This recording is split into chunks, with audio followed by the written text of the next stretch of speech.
In a world where Twitter leads the headlines and the 24-hour news cycle forces people to choose sides, we're here to help you cut through the noise and discover that the truth lies somewhere in the middle. Hosted by entrepreneur, author, public speaker, and regular media contributor Seth Denson. Subscribe, share, rank, and review. Welcome to Somewhere in the Middle on the Real News Communication Network.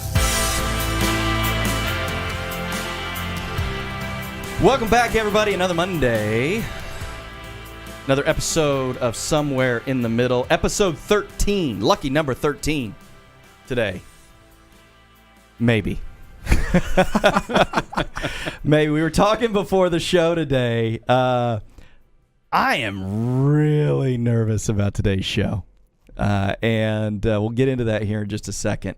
I have never been more nervous about doing a show than I am about today's show. I'm sure there will be another show coming down the road that I'll be more nervous about, but not today. As a matter of fact, I was discussing with Jenna this morning. We were both up really early, and we got to visit a little bit. Today's our anniversary, by the way, so I'll start off by saying happy 13th wedding anniversary. Oh, congrats. To my wife. So our 13th episode today on Somewhere in the Middle. My wife and I's 13th wedding anniversary. And so a special shout out to Jenna today. We actually wanted Jenna to come on the show with us today. Andrew and I were both talking to her about possibly coming on the show, and she had agreed, but she also, Emerson is in school and needed to be picked up, and she has mommy duties, and unfortunately we just couldn't get the calendars aligned. And so we're going to have Jenna on the show. I really wanted her on today's show because of the topic. So unless you're living under a rock, we're undergoing some confirmation hearings in the Supreme Court. And it was a big week in the news this past week on some allegations that have come out against Judge Kavanaugh, Brett Kavanaugh, and it has started a firestorm in the United States. And depending on where you get your information and which side of the political aisle you tend to lean, you have already cast your lot on this in most cases. And so we're going to take that on today. I was talking to Jenna about it this morning, and her words of advice: tread lightly, young grasshopper. Be careful about what you say and what you comment on. And I've got thoughts on this. And I want to be careful because I also want to be cognizant in the fact that I'm a guy. And so it seems almost, we were talking about it just a minute ago, we really should have had other folks in this room that could speak to potential sexual assault and what goes on in the world and all of that today. And unfortunately, just because of timing, we couldn't get anybody else on the episode. I think nobody else wanted to take this one on, except for Scott Snellings. Yes. So our resident attorney, Scott Snellings of Snellings Law. Scott, thanks for coming back on the show with us today. Yeah, thanks for the invite back for this show, Seth. I know, I appreciate it. Yeah. Yeah, I was careful to invite Scott back, but not tell him necessarily everything that we would be talking about today until he had agreed to come back on the show. Exactly. But listen, we had you on episode 2 and 3 both. That's correct, yes. Because we took on the Supreme Court. This is when we found out that Kennedy was stepping down. Mm-hmm. And so it was going to be it was a good conversation. We had Matt Bowers on the show. By the way, we invited Matt back to this show. Matt sent his regards. Unfortunately, could not reschedule some things that he had already going on. Otherwise, he would have been on the show, and we'll have him back on as well. But that was before we knew who the nominee would be. We had some ideas. Right. Yeah, I think, I know Brett Kavanaugh was one of the names that we had talked about, and I think he was actually put up as the nominee a couple of days after that show aired. Right. And so, I mean, listen, as is the case in all the world, when somebody puts out a nominee or on anything, all the dirt's coming out some way, somehow. So we didn't know a lot about Brett Kavanaugh in those days, except for kind of his past positions in the Bush 43 White House, and obviously his positions on the federal court out of the D.C. circuit. And so, but now we're learning more, or are we? And that's really what I want to make sure that we talk about today, because it was interesting. So I was out of the country this past week, left town, and the 2 news stations that I got in my room each day were Fox News and MSNBC. So you heard pretty much the same story, right? Boy, howdy. Andrew and I were talking about this on the way up here. They were one station apart on the television where I was. And so if I flipped up, it was Fox, and I flipped down, it was MSNBC. And so I literally and the only thing they were talking about until the Rosenstein potential statement on the New York Times article about recording the president and invoking the 25th Amendment. We won't get into that one today, but we may get into that one in a future episode. Everything was about Kavanaugh and Dr. Ford and the accusation and what's going on and he said, she said. But what was interesting was there were facts given on each of the stations that were not given on the other. And they were intentionally given or not given based on the narrative that they were trying to put out there. And so I intentionally would go back and forth from one to the other to just hear. And then I changed my mind. And one night I stayed up literally all night. Through the night, did not go to sleep watching this because it was mesmerizing to see how different the points of view were on this deal. And so for 1 hour, I watched MSNBC and only MSNBC. And I will tell you, your mind starts to, oh my gosh. And then you flip to Fox, and for an hour, you're going, oh my gosh. And they were two polar opposites on this deal. And I got to thinking about this a lot, and I was really saddened by it. I found myself almost in a state of depression after doing this. Well, you were up all night long watching politics. That didn't help either. About somebody's life's ruined by this deal, regardless. Either Dr. Ford's life is ruined because of what happened to her 30 plus years ago and that now is in the light of day and she's going to live with that, or Brett Kavanaugh's life is ruined because of either A, something he did, or B, something that he did not do. And it doesn't matter. Because if I only tune into one news station, I'm only getting their opinion on what they want me to believe. Right. And now I have tried the case in my own mind. I have found him guilty or not guilty depending on where I got my information, and I'm done. And I've moved on. And so what I wanted to do today is I want to talk about this. And I want to be careful. I'm going to take the advice from my beautiful wife on treading lightly. I am not going to cast disparagement on anyone today. Here's what I want today's show to be about. I want to look at this from both sides of this deal. And I want to have a conversation about due process in our country today. Along with me on this fun ride, and Zach, you put the disclaimer up before the I show, did, right? yeah. I thought it looked bigger today. I saw something flashing in the background too. Was that it? May have been. It's a strobe effect. It was today. so much they even brought Anna in to change the lights in the studio. Yes, because it was almost like they needed this to look different than any other episode we've right. done before. Like we got to change this up. But yeah, just delete the green one. Yeah, perfect. So I think the safest bet is for all of us not to talk and just let Zach take it from here. Oh, good. Yeah, that's hang me out to dry. I let myself hang me out to dry. Yeah. And so, and always we have the great and talented and intelligent Andrew Clark with us. Thank you. Good looking to be dapper here. today. Yeah. As always. And so let's take this on. Scott, you're an attorney. Yes, I am. What? So have you ever tried a case where only the prosecution or only the defense got to talk? No, but I would love to try a case where only the plaintiff got to talk. That would be a dream case for me. Talk to me about this. Yeah, no. So it's funny. I've sat through hundreds of trials, and it's funny because as the plaintiff in a civil case or as the prosecutor in a criminal case, you get to go first. You also get to go last. All right. So one of the things during voir dire jury selection that the defense always does is they question the jury on, hey, can you listen to both sides of the story, right? I think a lot of us have a tendency to listen to the first half of the story, and all of a sudden our minds are made up, and we're turning it off. We already have our minds made up, so clearly whatever the other side says is bogus. So that's one of the main problems that we like to address during voir dire, not me specifically, but that defense attorneys like to address during voir dire is, can you listen to both sides? Because you're going to hear their side completely first, and then you're going to hear from us. So if you can't sit there with your minds made up, then you probably aren't going to be a very good juror. So, yeah, it's an issue that we address in every single jury trial. So it came out over the weekend, this past weekend, I should say a week ago, this whole thing, right? This is kind of when it hit Newswire.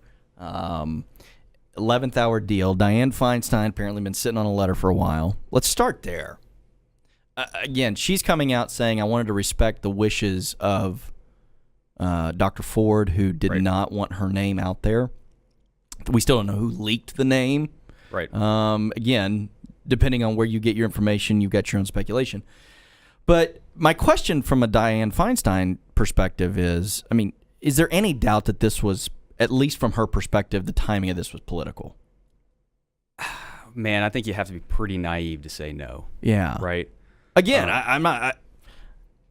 come on. I mean, you waited till right before the vote goes down, right before the committee approved, and they were going to approve because the Republicans have... I mean, and then that was going to go to a vote, right? Right. 11th hour. Here's the Hail Mary. Yeah, the old October surprise, right? That's right. Right. Like, the coincidences happen, but the timing is very coincidental, I guess. That's... Yeah, shouldn't... I mean, again, and not knowing again, I want to... Wasn't there when Dianne Feinstein received this letter and made any commitments to Dr. Ford about, I won't put this out there. Obviously, she put it out there. Didn't she have a responsibility, though, to go to the other committee members and saying, I'm not going to give you details on this, but I have received something, and I'm going to omit the name? But we need to probably think about... Again, if you want this to be a true investigation and not a political tactic. Yeah, I mean, I think she absolutely does. If you have information like that on somebody who is up to be your next Supreme Court justice, regardless of the victim's wishes necessarily, you've got to report this. If the victim wants to come forward, then she can come forward.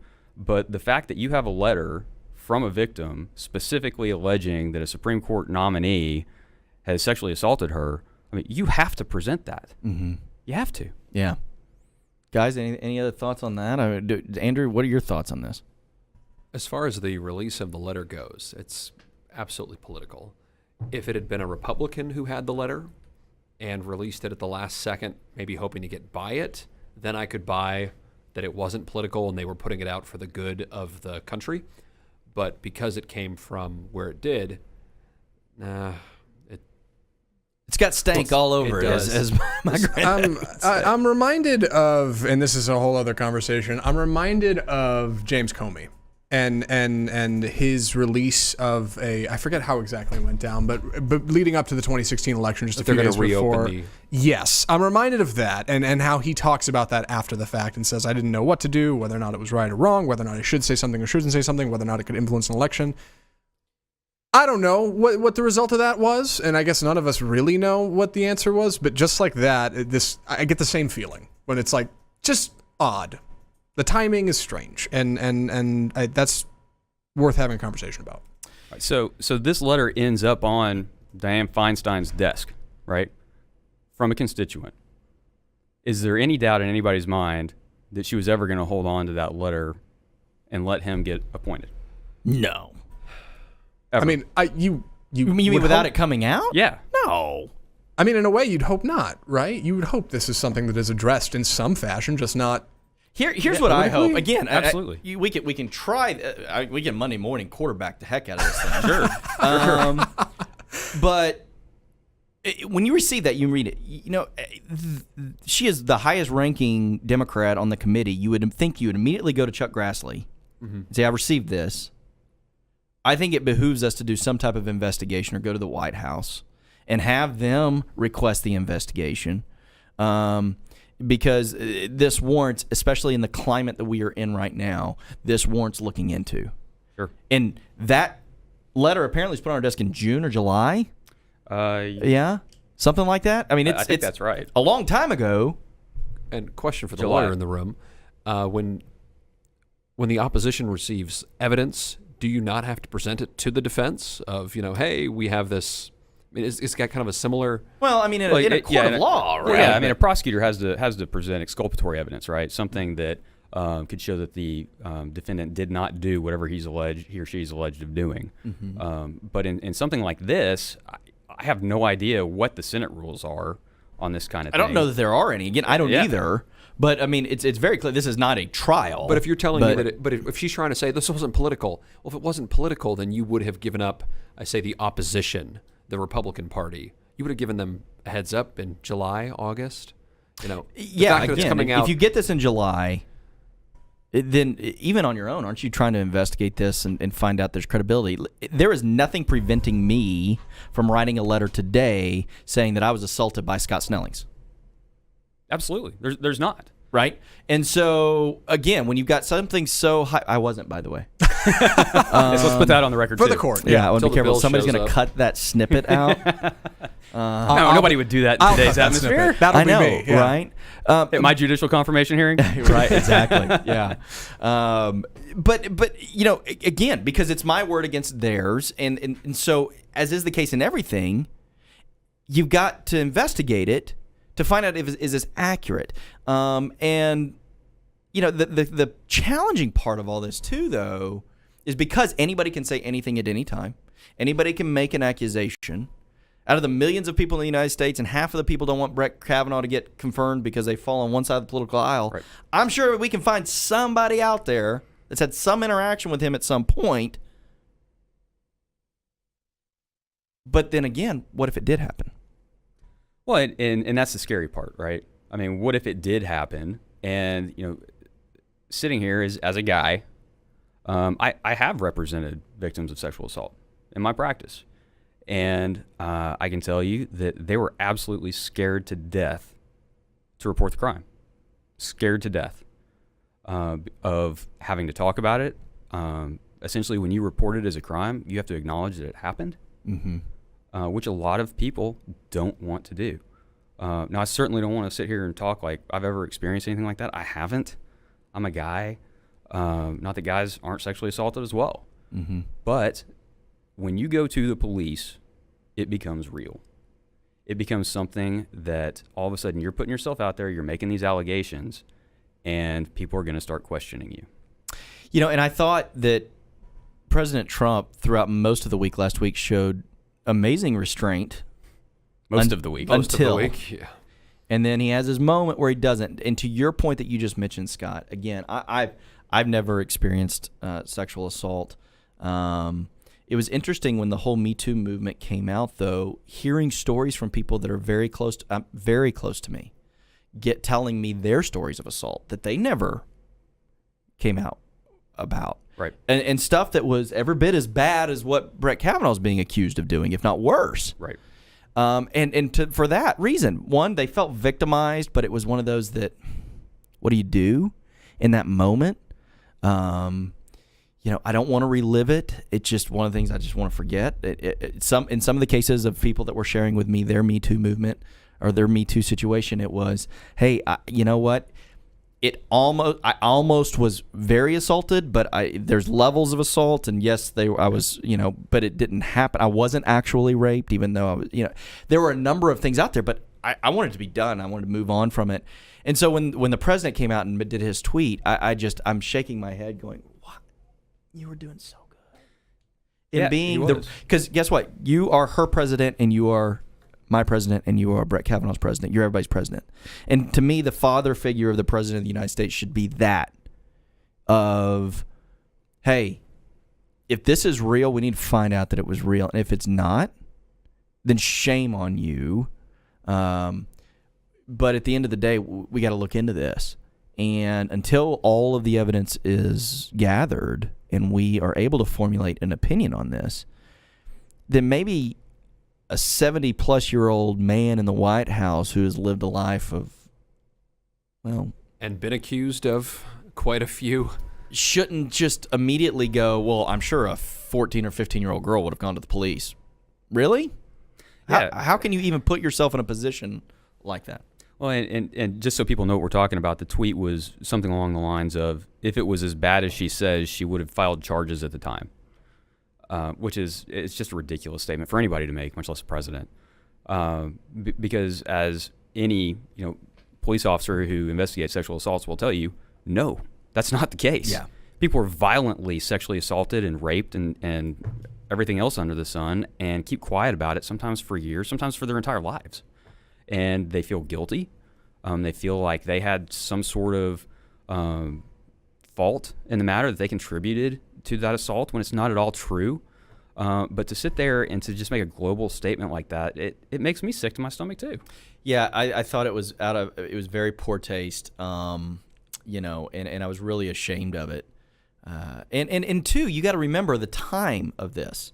So right now in today's United States, the Me Too movement, this is the forefront of the news, and I think what I hope happens out of this whole Me Too movement and bringing this to light is that people that are victimized, male or female, feel empowered to come forth and say, I was victimized.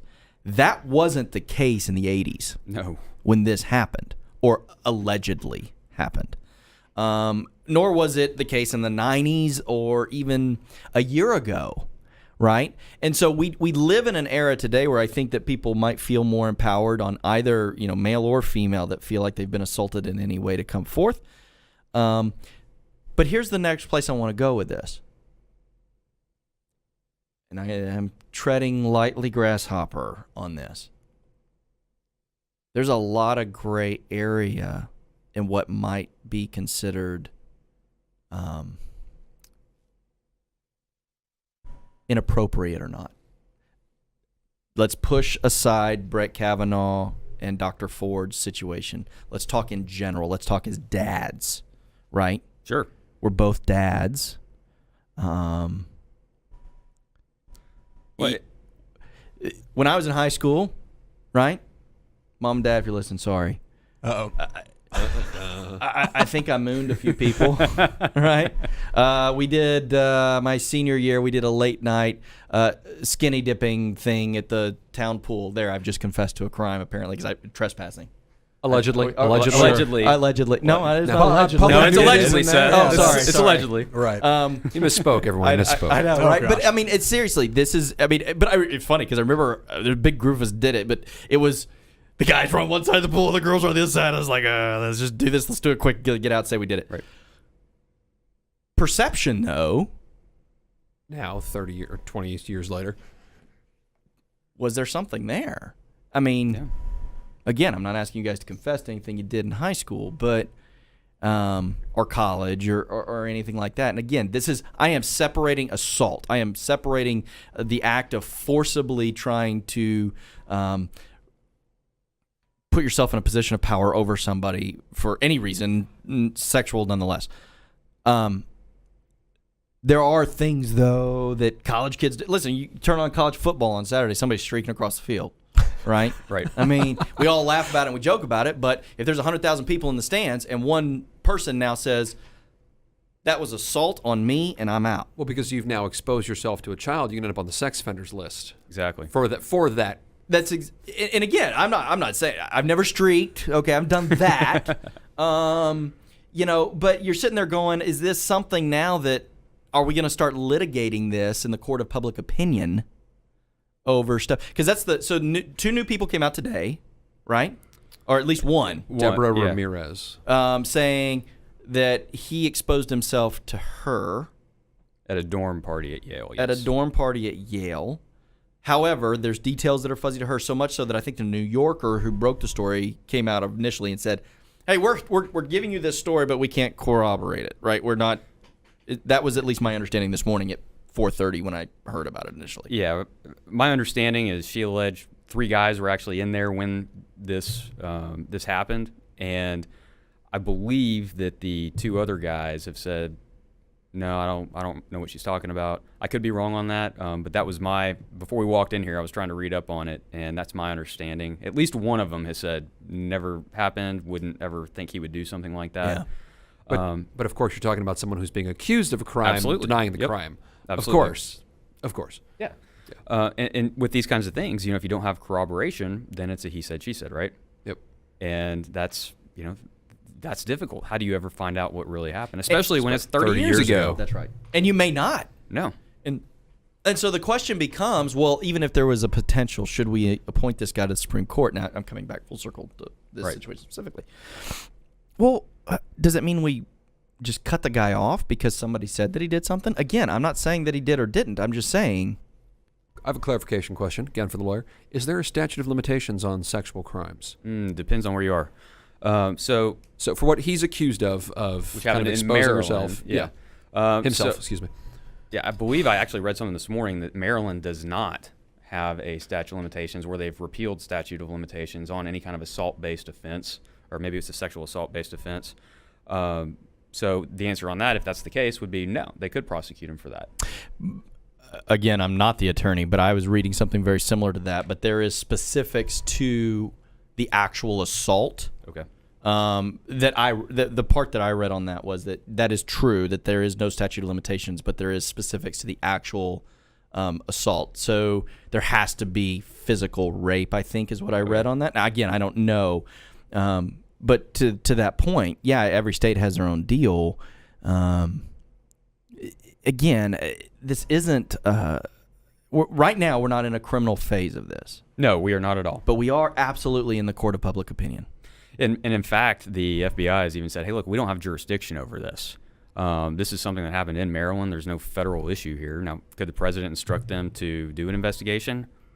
I mean, he's the head of the executive branch. But it wouldn't be a criminal investigation, No, right? it would not be. more It just would be an information gathering, Yeah. right? And then they're not going to sit there and say, well, we believe she's credible or he's credible. They're just going to probably do a couple interviews, kind of like what happened in the Clarence Thomas and Anita Hill investigation, and basically say, here you go. Here's the transcripts.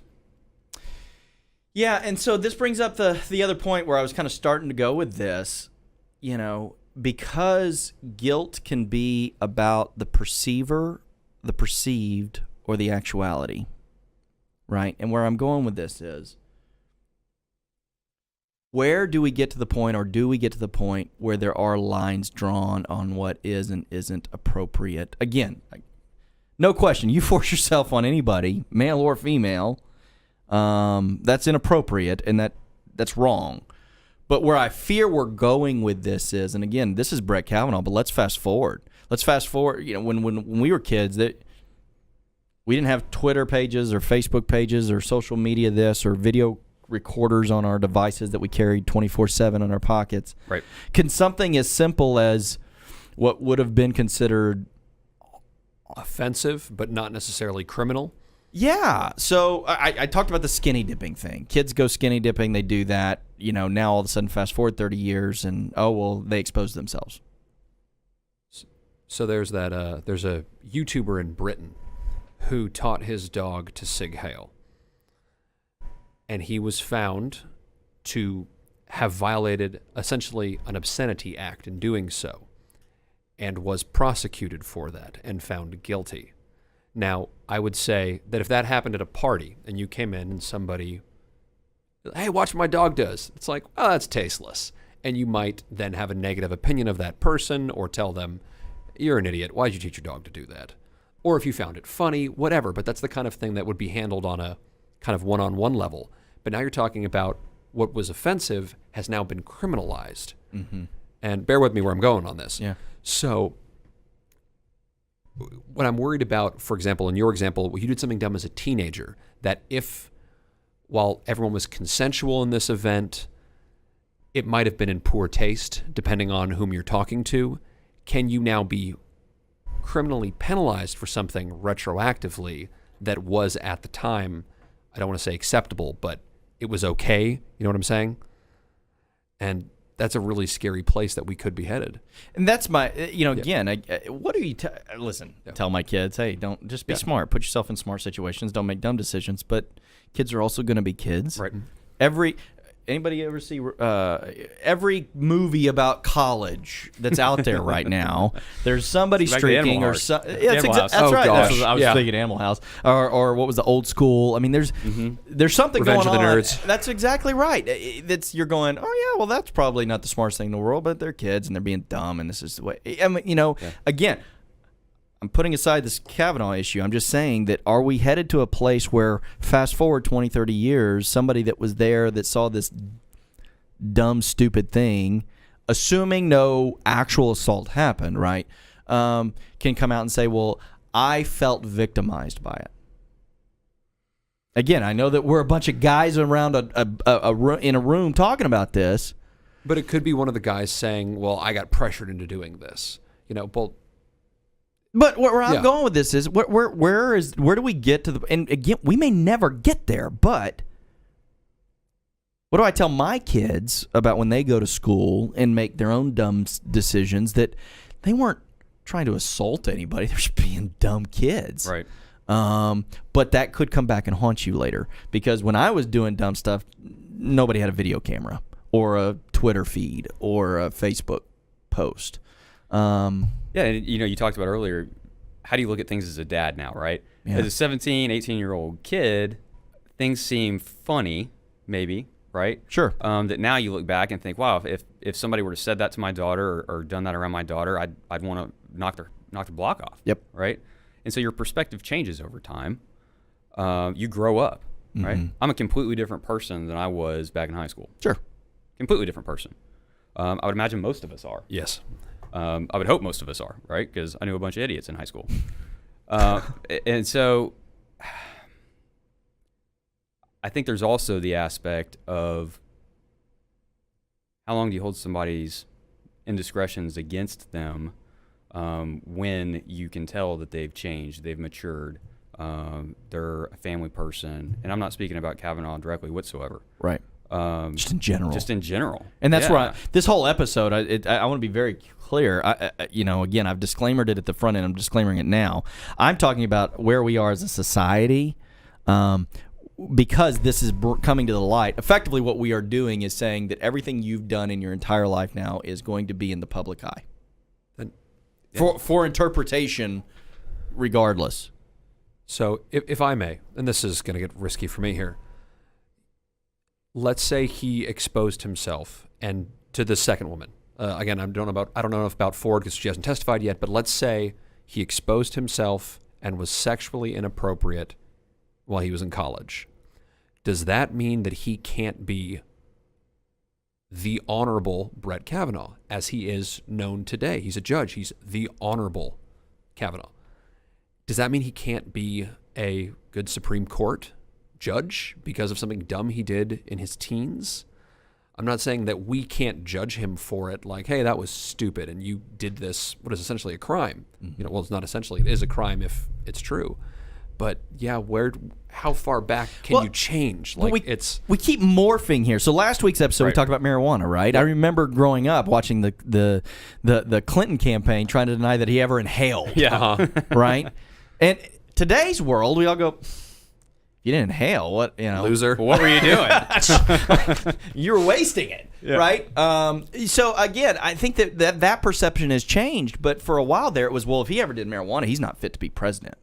Yeah. Well, if you ever, streaked, or you ever skinny dipped, or you ever did any of those things, are you now no longer eligible for any office? Because I will tell you now, we've just eliminated likely 85, 90% of all potential candidates for anything, male or female. Mm-hmm. Right. Right?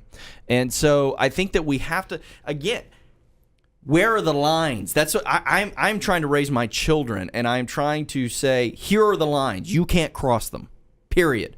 Or there are dire consequences. And now I fear that what I'm getting to is, kids, if you're ever in the political eye, you're going to get hosed anyway. Don't do it. Just don't ever become in the political eye, right? Well, that's exactly right. We can never do it. It was inevitable. And by the way, let's fast forward 6 months. Or 6 days. And let's say that the Kavanaugh nomination gets pulled and Trump comes out with somebody else in 6 days, 7 days, 10 days, however long. There will be something found. Of course there will. Allegedly or not. Everyone's got a skeleton. Somebody's going to have something that was done that somebody felt they were, I'm careful with this. This is brutal. Right. This is brutal. But I'm struggling with this because now, and so now let's take this full circle. Let's say it didn't happen. Okay. He didn't do it. He never forced himself on anybody. This is all made up. And again, so we haven't heard testimony, but Dr. Ford has clearly said that she had repressed that memory, and through counseling, it came back, but only in, again, I'm getting all of this third hand. through whatever Media. outlet I got. Is it possible then that some of the facts of this thing are not real facts, that they are made up? Are they not? Did this ever happen? Misremembered, perhaps? Yeah, exactly. I mean, if we're talking about something 30 years ago, not 30 days ago, I mean, what clear memories do you have from 30 years ago where you would remember precise details of that evening, that day, that event? Very little. Even the most important events in your life Well, from 30 years ago, I remember right? Nolan Ryan's 5,000th strikeout vividly. I remember where I was watching that on the day, but I don't remember what T-shirt I was wearing. I don't. Who was sitting next to you That's necessarily. right. I mean, I'm giving some insight into the things that were really important to me when I was younger, but no, to your point, I don't know. right. But on the other side of that coin, and that is the point of this whole discussion, you would remember big events, you would remember traumatic events. That's right. Yes, Which is absolutely. where we That's get stuck. And that's the thing, and that's why this whole process of I'm anxious to for the testimony to happen. But here's something I want to throw out to you guys. Because of the politicalization of this entire thing, shouldn't there? This is, by the way, why we have a republic, not a democracy. That mob mentality. Could you imagine anything now where we had the citizenry getting to vote in us? We would never get anybody. We would never get a vote on anything. Yeah. But the second piece I wanted to go with this is, couldn't this all have been done behind closed doors? Why did it all have to be played out in the public before facts were given? See, I have a question about that as well, because I've heard people say that on whichever news site, pundit, website you want. I've heard people say this should be played out in public. This deserves a public trial, and that's my question. Why? Yeah, I don't. Why public? I don't either, because here's the thing: nobody wins. So No. let's say that let's play both sides of the coin. Let's say that Dr. Ford comes in and it becomes very obvious that either this was made up or it was an inaccurate memory or something, and that's all plays out on public television. We've now just humiliated this woman for the rest of her life and anybody that's associated with her. And then on the flip side, this all comes out and Brett Kavanaugh. It's again, you just. Why couldn't this have played out behind closed doors? Why couldn't we have, Can I ask? Well, and here's the other. Oh, sorry. Go ahead. The other thing too is, I mean, we already saw what happened at the Anita Hill hearing, right? I Yeah. keep going back to this. I mean, she got excoriated. Mm-hmm. So, And so did he. and so did he. Yeah, absolutely. Nobody won in that deal. No. Which is why I still think to this day, if you ever listen to this, I'm interrupting, I apologize. No. Clarence Thomas doesn't say a word. He said one thing, and that was after Scalia died. That's right. And I think that he is still in this situation after that. I think that, anyway, go ahead. Sorry, Scott. But if I'm somebody who's been assaulted, once again, I'm a guy. Would I want to subject myself to that at a Supreme Court Judiciary Committee hearing? Yeah. No. It's hard enough for somebody who's been assaulted to come forward. To me, that just screams, hey, let's handle this in private, at least to begin with. Yeah. But here's the other thing. Things get leaked, right? Allegedly, the whole reason that she came forward is because her letter, she originally wrote a letter that ended up on Feinstein's desk, got leaked to the press, and people were tracking her down. People had figured out who she was, and so she said, okay, well, I might as well come forward and tell my story as opposed to having them tell it for me. Mm-hmm. So that's another aspect, is putting them through this public public hearing. Is that gonna help in terms of other people who've been assaulted coming forth to the people that have assaulted them? Yeah. And then, and again, this is a devil's advocate question. All of this dialogue has been, by the way. So we'll all have our little disclaimers today. Cover your bases. So let's say she comes out and it's obvious that this happened, that when he was a young man, he was not a good person. Let's say that happens. Then what for his hearing? It's not like that prohibits him from becoming a Supreme Court judge. I'm again, devil's advocating here. Say she comes out and it's like, oh, wow, this sounds really compelling. He sounds like he assaulted her. Okay, well, there's still 52 Republicans that have a vote to confirm him if they want to confirm him. This isn't a criminal proceeding. This is just technically information you're gathering. right. I mean, technically they can still confirm him. absolutely. And So, then I'm saying this, so that's why I'm like, this is kind of ugly. And what are we doing here? Because it's not like this is going to have I don't want to say not have an effect, but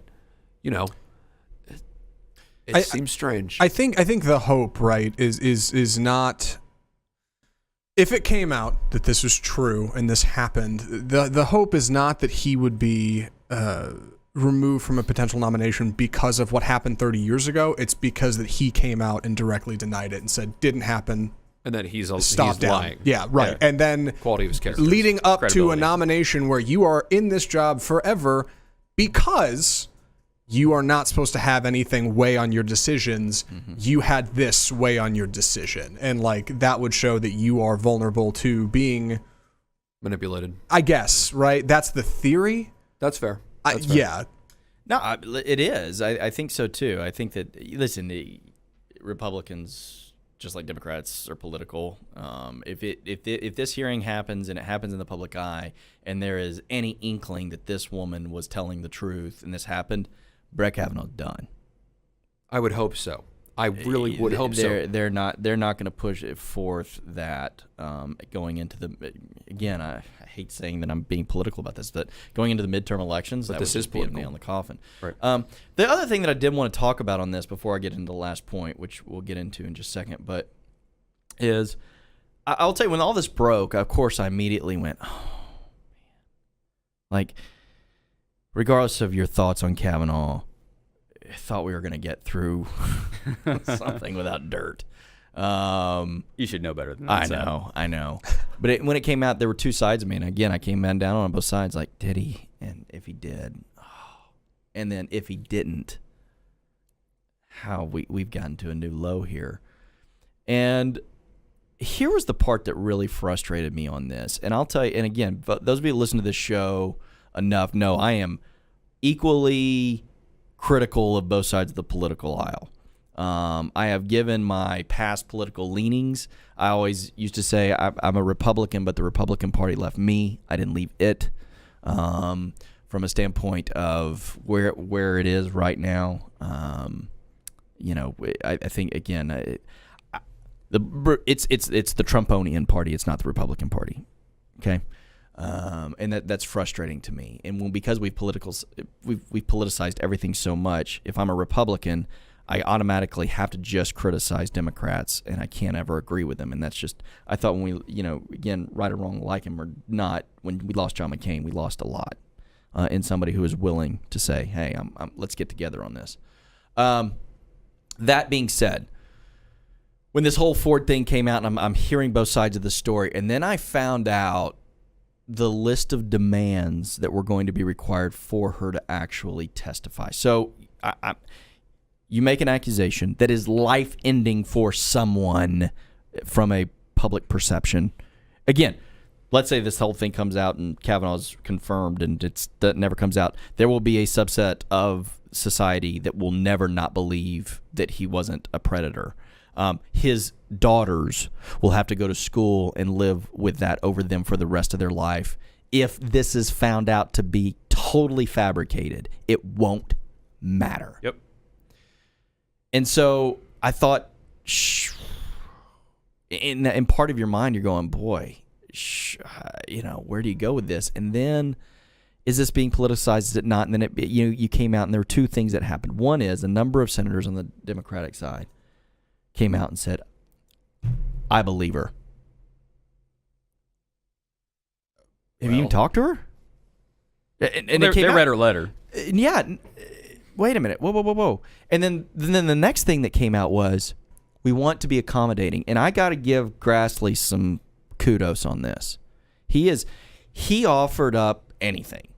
Hey, so first they said, you need to let us know by Monday. And I get it. Listen, I'm sorry. We live in a timing here, and there is political sides to this. First of all, the Supreme Court goes back into session Monday. Mm-hmm. There's only 8 people in the Supreme Court. If we do have political divides, those things will go to the lower court ruling, right? Yes. Attorney? And we And so the odds of us getting anything accomplished, it costs taxpayers money. It costs time. Again, I'm not making the argument that we shouldn't investigate this thing. I'm just giving you the details. This is why it was important to have this hearing. And if you've got a story to tell, Dr. Ford, come tell it. We are all ears. We want to hear it, and we'll afford you what you need. Great. So we want you here on Monday. Well, no. I'll be there on Thursday. Well, why? Well, I don't want to fly. I prefer driving. That was, I think, the response. I did not hear that. Yeah, I'd heard that response. Again, I could have been getting that secondhand. Not trying to project more false narratives here. But it needed to be Thursday to allow for time to get to D.C. And so then Grass said, well, we'll come to you. We'll fly the committee out to you. No, I'm not comfortable with that. And then it became, well, all right, we're going to have somebody not a senator conduct the hearing, questioning. No, we're not comfortable with that. Without outside counsel. Outside counsel. Well, that screams to me that they want this to be political because they want Republican senators to be seen going after this woman. Right. And then, one camera at one angle. It was. Listen. So it's funny. I used to work for a promotions company, and we did concerts for, rock stars, country stars, all that other stuff. And it was funny when we'd always get their list of contractual demands, like gotta have want M&Ms brown in the M&Ms. dressing room. There it is. That's exactly right. I want water at this temperature, this number of. That's when I saw the list of things that her attorney was trying to get required. It was going. They don't ever want this to happen. Mm-hmm. They want to make this so impossible it doesn't happen. It to me screamed political, and it really started to irk me. Again, if this happened to this woman, then let's hear it. And if she's not comfortable doing it, and I get it, if she's not, then do it behind closed doors, but let her tell her story. But when you start saying, well, there has to be this camera from this angle, and only these people ask the questions, and we want... And he had to talk first, then he had to talk first. Yep. It's like, wait a key. minute. Again, I know this isn't a trial, but you're making an accusation. And if this didn't happen, how am I supposed to defend something that never happened? And I don't know what you're going to say happened outside of what I got to hear about in a letter. Right. There's no way to defend that. That's why it is structured in a court of law that the defendant gets to go second after the prosecution has made its statements, right? Yes. So I'm really torn on this deal from a political perspective, and I think that if this is true, that the Democrats have mucked it up because they have cared more about the politics of it than the truth. And there's going to be plenty on the left that come at me on this and say, well, the Republicans are trying to, put these unrealistic constraints. No, but listen, when you offer to fly a committee out and talk to you, that's a pretty big olive branch. And now they've Thursday's fine. Yeah. We're gonna allow it to be Thursday. Right. Anybody want to guess that this doesn't happen Thursday? Anybody want to take a bet? Take a Vegas spread on this one? Yeah, the over under 50%. I'd say it's not going to happen. I'm taking the under on it. There's going to be something else that comes up that prevents this from happening, and maybe the second Hail Mary. Again, I'm getting into conspiracy theory here, and I want to avoid that on today's episode. Is these other people coming out, now they can say, well, wait a minute, we need to delay the Thursday. I actually already heard that this morning. We need to delay the Thursday hearing so that we can go talk to these people. Anybody want to guess that once they do that, next week somebody else is going to come out? Well, and Stormy Daniels' attorney, why hasn't he released the story Yeah, that yet? was the news. So we haven't talked about that. So he came out today now, and He's got dirt. he's got dirt. Great. He no longer represents just Stormy Daniels. He's got somebody else, but he's not telling. Avenatti 2020. I mean, He's got to be primetime, man. He's not just going to give that up. So, somebody asked me, shifting gears here. Somebody came to me that listens to the show and says, "Man, you ought to run for political office someday." and I went, okay. Even if I wanted to do, let's say that I wanted to serve the public in a way that I thought was going to be good, An admirable thing. I love my family too much to ever consider that. And along the way, I'm sure I've made a dumb decision, nothing to the point of, Assault. illegal from a standpoint of an assault. Yeah, but I've got my attorney here, so I've allegedly I'm probably going to instruct you to done- stop talking, Seth. Yeah, I know, right? Done something at some point that probably wasn't smart, even in the court of public opinion. This Why episode, Exhibit A. would I ever put my family through that? And so we are now putting people in a place where we're not going to end up with the best of the best on the Supreme Court or in public office, because why would they go through it? Well, And this carries down all the way to local elections, Seth. I mean, you and I live in McKinney, and our mayoral race got a little rough. Yeah. And that's a race for mayor of a city of a couple 100,000. Yeah. Not even. Listen, the school board, one of the school board seats got really rough and contingent, and they were, he's lying. It was ugly, and I was following that race too. It's a school board seat. Like, what are we doing? Yeah. It is. It's sad. And so again, Zach, how do we wrap a bow around this one? I guess we've created this strange space in our society, among many of our strange spaces, where you can have somebody in, I don't want to say an ivory tower, but potentially the highest office of the land, and out of nowhere, a constituent can choose to essentially choose, or maybe feel compelled to, kamikaze themselves and that person. And I think that's what's happening here, right? The idea is that no matter what, at the end of the day, both of these people will have people that judge them and their families and their kids and their kids' kids forever in a way that you can't come back from.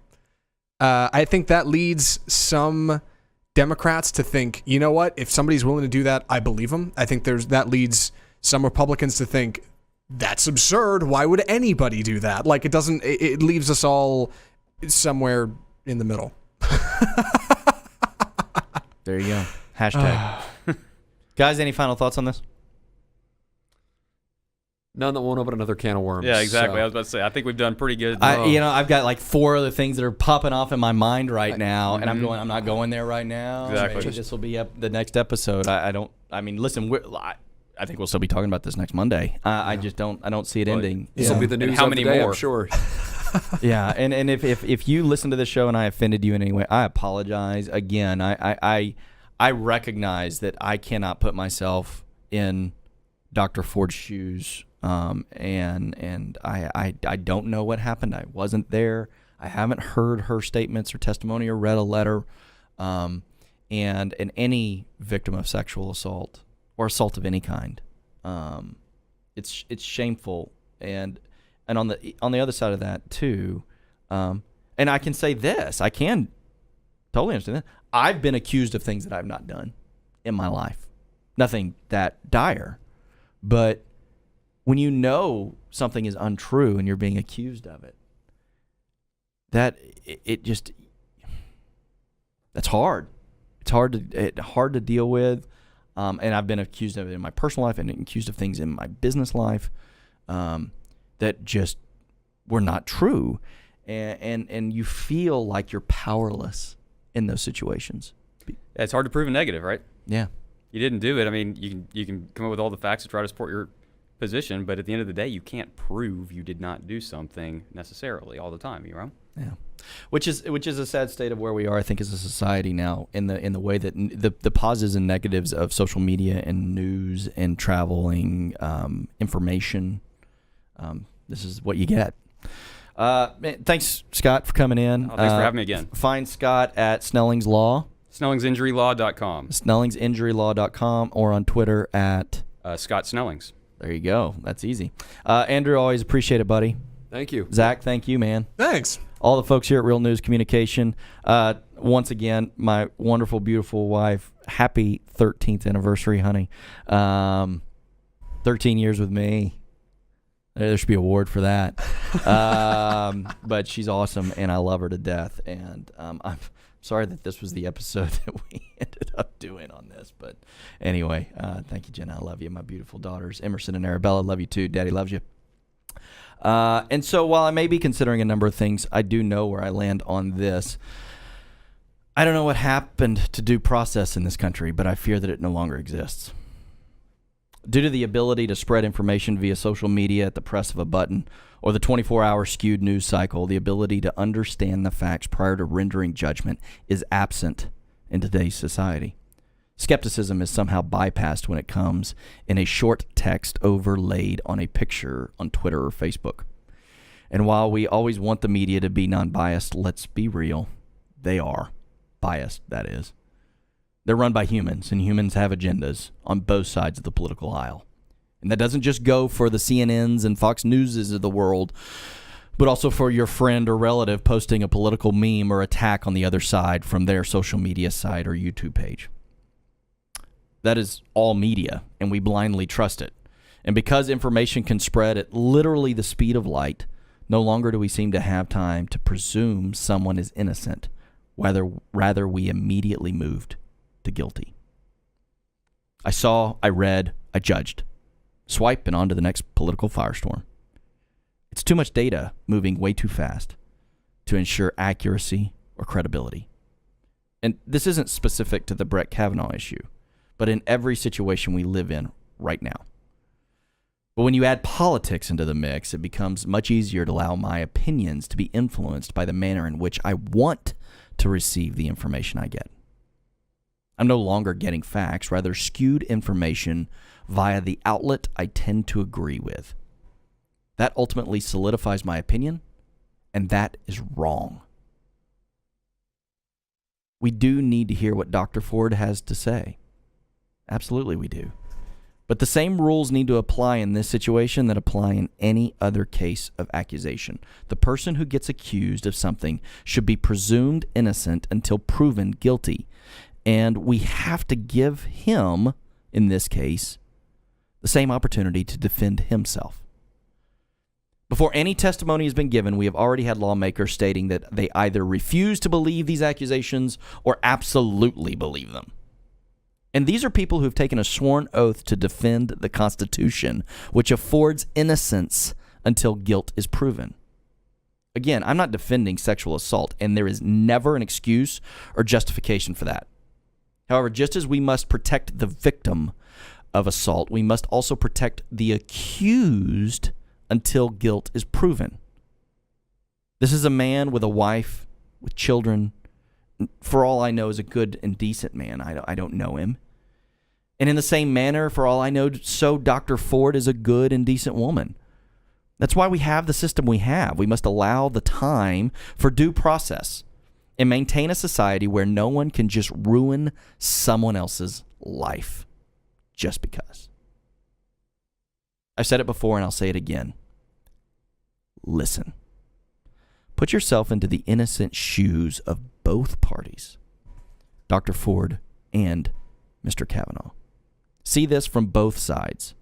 One who was victimized by assault and or one who might be victimized by false accusation. Listen to the facts and to more than just one news source. Both sides get out of the echo chamber on this. Let's hear what Dr. Ford has to say. But let's remember not to hang Brett Kavanaugh until we've heard all of the facts. Finding myself somewhere in the middle, I'm Seth Denson.